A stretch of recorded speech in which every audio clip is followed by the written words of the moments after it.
Hello दोस्तों।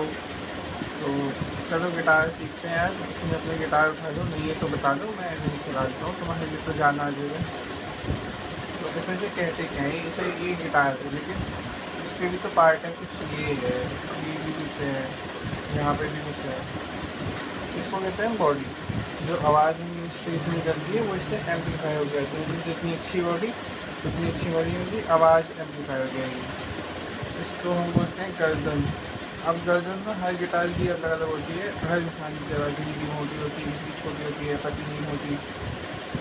फिर हम ये जो बीच में ये महसूस कर रहे हो, ये यहाँ पे कुछ दिख रहा है, 1 लाइन 2 लाइन 3 लाइन, इसको हम बोलते हैं फ्रेट्स। ये पूरे नेक को डिवाइड देता है। कितने पार्ट्स में वो तो पता नहीं, लेकिन 3 5 7 9 12 जो डॉट्स लगी हुई हैं, इन डॉट्स का भी मतलब होता है, तो कोई भी चीज़ फालतू नहीं होती है गिटार के अंदर। इसे टॉप पे कहते हैं हेड स्टॉक। इसके अंदर होते हैं ट्यूनिंग पैग्स। ट्यूनिंग पैग्स मतलब ये स्ट्रिंग्स को खींचने के लिए, रिलीज करने के लिए, ताकि आवाज़ अच्छी है, इसलिए हम इसे इस्तेमाल करते हैं। और जहाँ पे स्ट्रिंग्स एंकर्ड है, ये इसको हम बोलते हैं ब्रीच। क्योंकि ये समझ में आ गया कैसे कैसे गिटार दिखता है, किस गिटार की वो है एनाटॉमी ऑफ गिटार। अब गिटार भी ऐसे नहीं होता कि तुम जाओ दुकान पर बोलो भैया गिटार दे दो।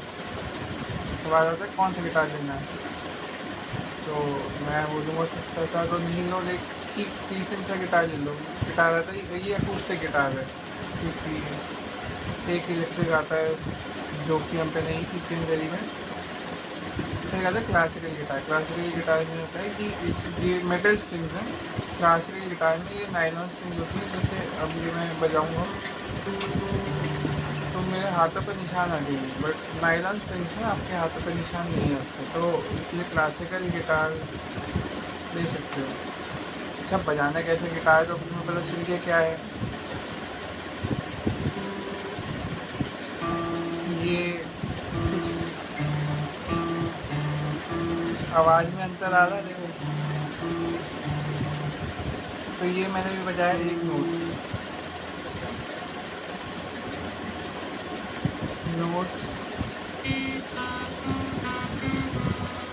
नोट्स से हम गाने भी बजा सकते हैं, बट हम ज़्यादातर बजाते हैं कॉर्ड्स।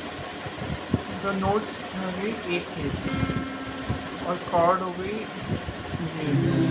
अंतर क्या है दोनों में कि देखो, नोट तो एक सिंगल स्ट्रिंग एक जगह से दबाई और बजा दी, बट कॉर्ड में क्या होता है, और 3 से ज़्यादा नोट्स को एक साथ दबाते हो जैसे, तो वो कॉर्ड बनती है। सुनने में भी अच्छी लगती है, सुनने में नोट भी ख़राब नहीं लगता है, बट कॉर्ड है तो बजाना आसान होता है। अब गिटार की एनाटॉमी पूरी कर लेते हैं। स्ट्रिंग्स में तो इनके भी कुछ नाम होंगे। Every, beautiful, girl, deserve and high. हर सुंदर लड़की की एक आँख होनी चाहिए। लॉजिक मत पूछो, बस याद करने का तरीका है यार। मतलब तुम्हें याद करना है, E string, B string, G string, B string, A string और ई स्ट्रिंग। इसको ई लो कहते हैं और इसको ई हाई कहते हैं। तो आई गेस आज का आपको समझ में आ गया कि ये है क्या, इसमें क्या होता है, कैसे होता है। वो हम धीरे धीरे सीखेंगे, एक दिन में तो कोई नहीं तानसेन बनता। तानसेन तो हम जन्मों में भी नहीं बन सकते, बट हम कोशिश कर सकते हैं कि हम बन के दिखाएंगे।